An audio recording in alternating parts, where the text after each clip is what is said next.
Hai Sobat Sehat semuanya, saya Dr. Tirta Wijaya. Di channel ini kita akan bahas berbagai masalah seputar kesehatan, dan pada kesempatan kali ini kita akan membahas mengenai efek buruk atau bahaya vape atau rokok elektrik yang dikenal sebagai e-cigarette of vape associated lung injury atau yang disingkat EVALI.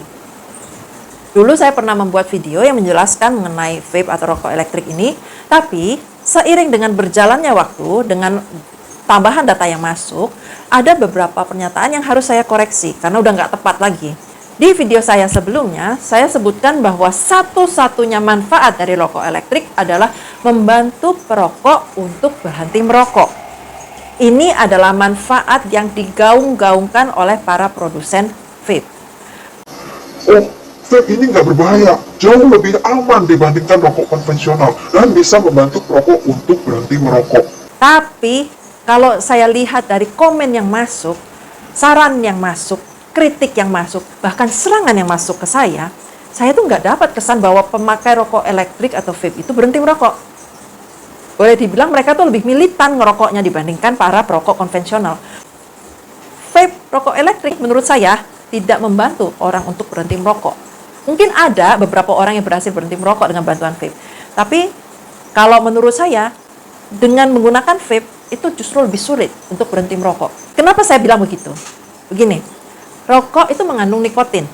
Nikotin ini sifatnya adiktif, bikin ketagihan, bikin susah berhenti, bikin mau lagi. Nah, vape itu juga mengandung nikotin. Dan nikotin yang dikandung di dalam vape itu berupa konsentrat. Artinya kandungannya lebih tinggi, lebih banyak, lebih intens dibandingkan yang ada di rokok konvensional. Kalau saya umpamakan itu seperti kita mau mendapatkan vitamin C dengan makan jeruk. Misalnya satu butir jeruk itu mengandung 25 mg vitamin C. Misalnya ya. Jadi kalau kita mau dapetin 50 mg vitamin C, kita perlu makan 2 butir jeruk. Kalau kita mau dapat 100 mg vitamin C, kita perlu makan 4 butir jeruk. Nah, kalau kita konsumsi vitaminnya dalam bentuk konsentrat, 1000 mg itu sedikit. Kalau dalam minuman vitamin C, itu paling nggak sampai setengah gelas, udah dapat 1000 mg. Bayangkan kalau kita mengonsumsi jeruk untuk dapetin 1000 mg itu kita perlu makan 40 butir jeruk. Itu makan jeruknya udah sampai mual, sampai enek, sampai udah nggak pengen makan lagi, ya kan? Hal yang sama juga terjadi pada nikotin dalam bentuk konsentrat yang ada pada cairan vape. Untuk mendapatkan jumlah nikotin yang sama yang didapat dalam merokok vape selama 1 jam, itu perokok konvensional perlu merokok selama 10 jam. Kan melepusnya butuh waktu ya. Nah, kalau pakai vape-nya 4 jam, berarti 40 jam nggak kubar. Akibatnya apa? Pemakai vape itu mendapatkan lebih banyak nikotin dibandingkan rokok konvensional. Dan nikotin yang lebih banyak ini menyebabkan kecanduan yang lebih kuat, ketagihan yang lebih kuat, sehingga lebih susah untuk berhenti. Jadi menurut saya, klaim bahwa vape rokok elektrik membantu perokok untuk berhenti merokok itu nggak benar. Yang ada malah bikin semakin ketagihan, semakin susah lepas. Pernyataan lain di video saya sebelumnya itu adalah tidak adanya penelitian jangka panjang tentang efek vape atau rokok elektrik. Ya gimana mau ada penelitian jangka panjang? Orang ini kan barang baru. Vape ini baru mulai banyak digunakan sekitar 10 sampai 15 tahun belakangan ini aja. Jadi nggak ada penelitian 20, 30, 40 tahun. Karena memang belum ada orang yang menggunakan vape selama itu, orang barangnya aja belum ada. Nah, yang mau saya koreksi, mau saya update saat ini adalah, menurut saya, kalau lihat dari trennya, laporan kasus yang masuk, kemungkinan nggak akan pernah ada penelitian penggunaan vape dalam jangka panjang. Nggak seperti rokok konvensional. Kalau rokok konvensional itu, ada tuh orang yang merokok selama 40 tahun, 50 tahun, 60 tahun, bisa diteliti. Jadi penelitiannya jangka panjang itu ada efeknya. Kalau vape, ini makin kesini, makin banyak laporan masuk korban yang berjatuhan karena vape. Dan itu penggunaannya nggak panjang. Penggunaannya itu di bawah 10 tahun karena barangnya memang nggak ada selama itu. Mungkin waktu awal-awalnya penggunaan vape, ada korbannya, tapi kita nggak ngeh bahwa ini sakit, ini meninggalnya karena vape.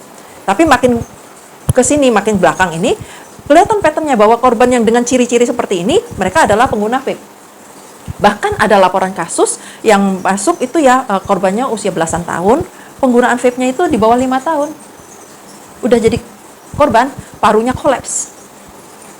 Ya, jadi ini adalah pernyataan yang perlu saya koreksi. Kemungkinan besar memang nggak akan ada penelitian jangka panjang terhadap pengguna vape. Karena yang pengguna vape-nya itu keburu ini ya, lewat.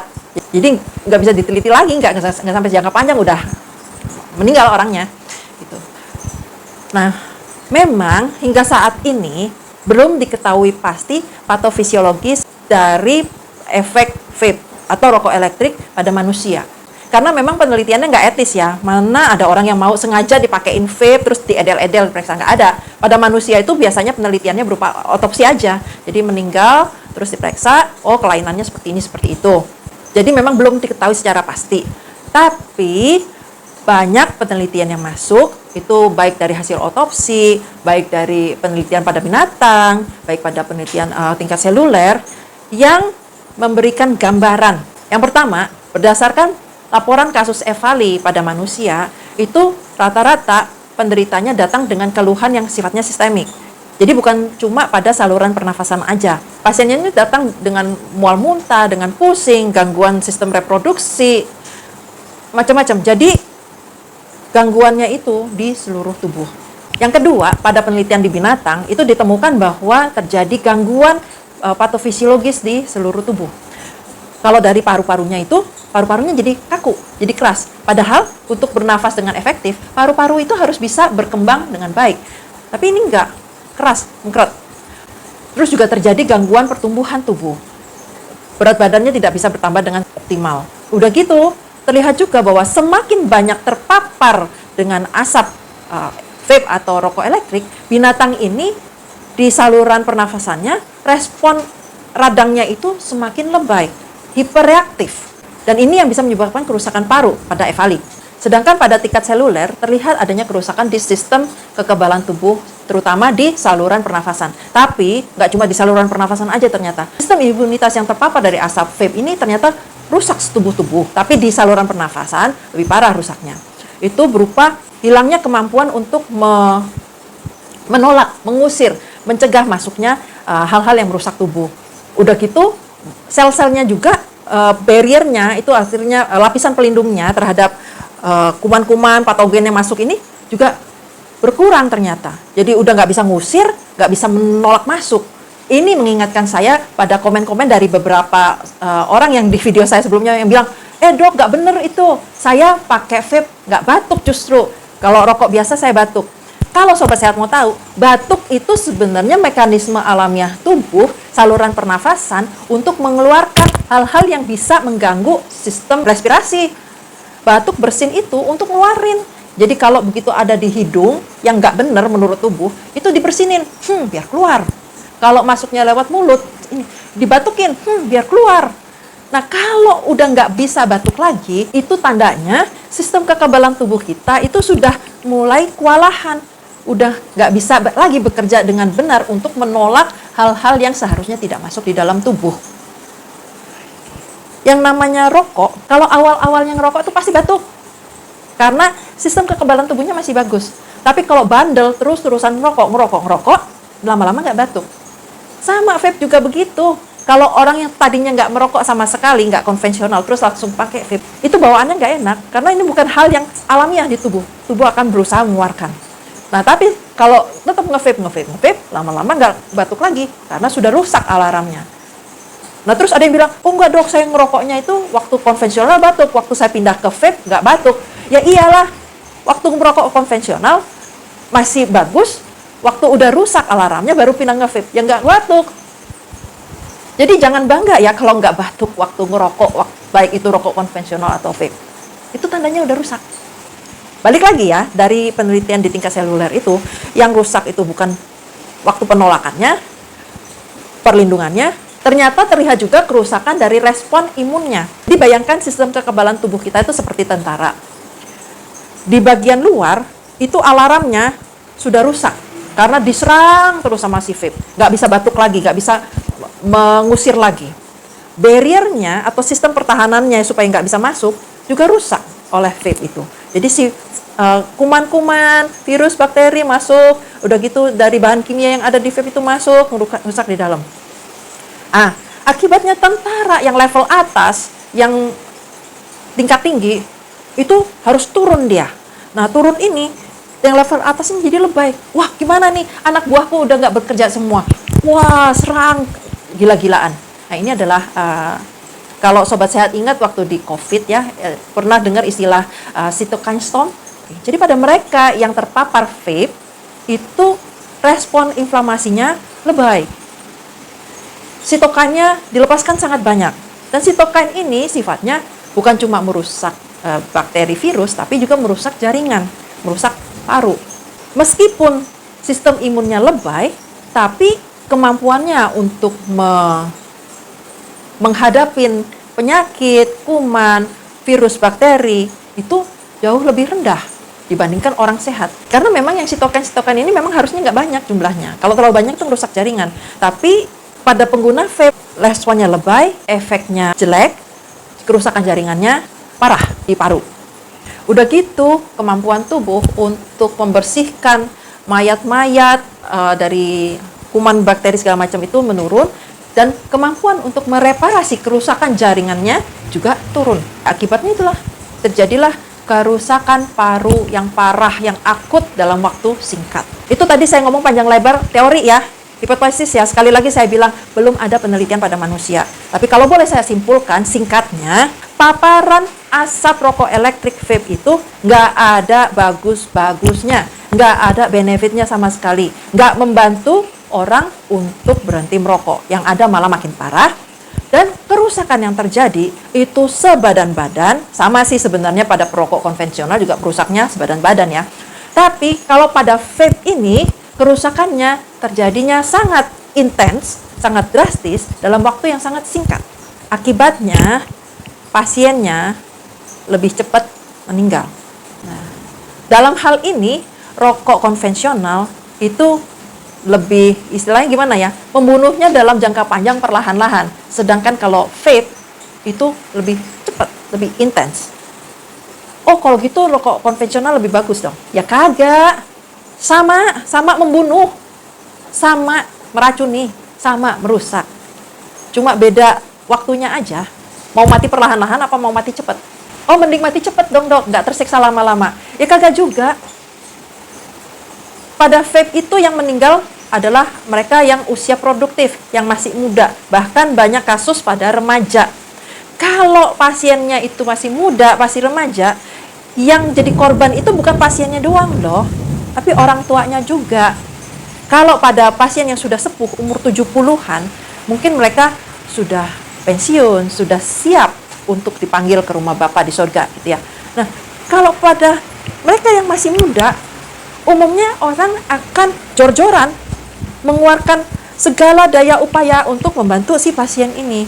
Akibatnya apa? Misalnya orang tuanya nih, wah biaya berobat sampai habis-habisan. Yang dikorbankan itu bukan cuma si orang tuanya aja, nggak makan, nggak minum mungkin. Tapi kalau ada anak-anak lainnya, saudara-saudara dari pasien, ini mereka ikut dikorbankan loh masa depannya. Duitnya si orang tua habis buat bayarin biaya berobatnya si pasien. Nggak bisa nyekolahin adiknya nanti, nggak bisa apa. Kalau si pasiennya ini sudah terlanjur, sudah nikah, istrinya atau pasangannya jadi korban. Kalau sudah punya anak, korbannya bertambah. Jadi, ya kalau menurut saya sih, bukan mendingan rokok konvensional atau rokok elektrik, bukan mendingan mati perlahan-lahan atau mati cepat. Yang mendingan itu adalah tidak terpapar asap rokok sama sekali. Baik rokok konvensional ataupun rokok elektrik. Dua-duanya itu nggak ada yang mendingan. Dua-duanya harus dihindarin.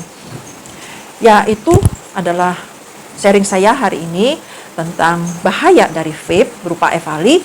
Besar harapan saya, kita semua terhindar dari paparan asap rokok. Untuk sobat sehat yang sudah merokok, yang sudah terlanjur merokok, berhentilah. Kalau rokoknya rokok konvensional, jangan pindah ke elektrik dengan harapan akan membantu untuk berhenti. Nggak akan.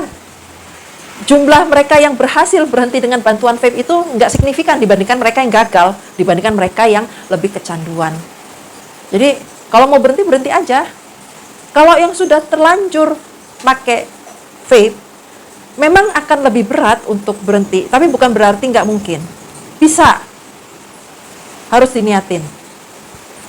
Kalau sobat sehat yang tidak merokok, baik itu vape atau konvensional, bagus. Pertahankan. Jangan tergoda. Kalau mempunyai pasangan yang perokok, bantulah mereka. Bantu untuk mengurangi, bantu untuk berhenti. Seperti saya bilang tadi, nikotin itu sifatnya adiktif. Memang bisa berhenti, tapi butuh effort, butuh usaha lebih, dan butuh dukungan dari orang-orang sekitarnya. Bantulah pasangannya. Kalau sobat sehat tidak merokok dan belum punya pasangan, ada baiknya menetapkan ini sebagai salah satu kriteria utama. Jangan mau punya pasangan yang merokok, baik rokok konvensional maupun rokok elektrik. Itu nggak ada bagus-bagusnya. Mereka yang merokok itu punya trait yang nggak bagus. Mereka itu yang jelas tidak peduli dengan kesehatan dirinya sendiri. Kalau mereka nggak peduli dengan kesehatan dirinya sendiri, bagaimana mereka bisa peduli dengan kesehatan orang lain di sekitarnya? Jangan harap deh. Yang kedua, negatif trait-nya itu mereka tidak bisa mengendalikan dirinya sendiri. Mereka nggak bisa menahan nafsunya untuk merokok. Bukan nggak bisa lah, belum bisa. Kalau belum bisa menahan nafsu, nafsu lainnya juga mungkin nggak bisa ditahan. Nafsu buat main tangan, nafsu buat pornografi, nafsu buat judi, macam-macam lah. Yang jelas mereka lemah, belum mampu mengendalikan dirinya, belum mampu menahan nafsunya. Jadi kalau mau cari pasangan, syaratin dulu, berhenti merokok. Jadi itu sharing saya hari ini. Semoga bermanfaat untuk sobat sehat semuanya. Kalau sobat sehat suka dengan paparan kesehatan semacam ini, boleh like video saya, subscribe di channel ini, lalu aktifkan notification-nya dengan menekan tombol lonceng. Kalau sobat sehat ada pertanyaan seputar kesehatan, ya topik lain juga boleh, nggak harus tentang vape. Ketik aja di komen, nanti kita akan bahas di video-video berikutnya. Tapi please, nanyanya yang umum-umum aja ya, jangan konsul. Karena kalau konsul itu harus dilakukan secara personal antara pasien dengan dokternya. Ini adalah disclaimer saya. Sampai jumpa di video-video berikutnya. Salam sehat selalu.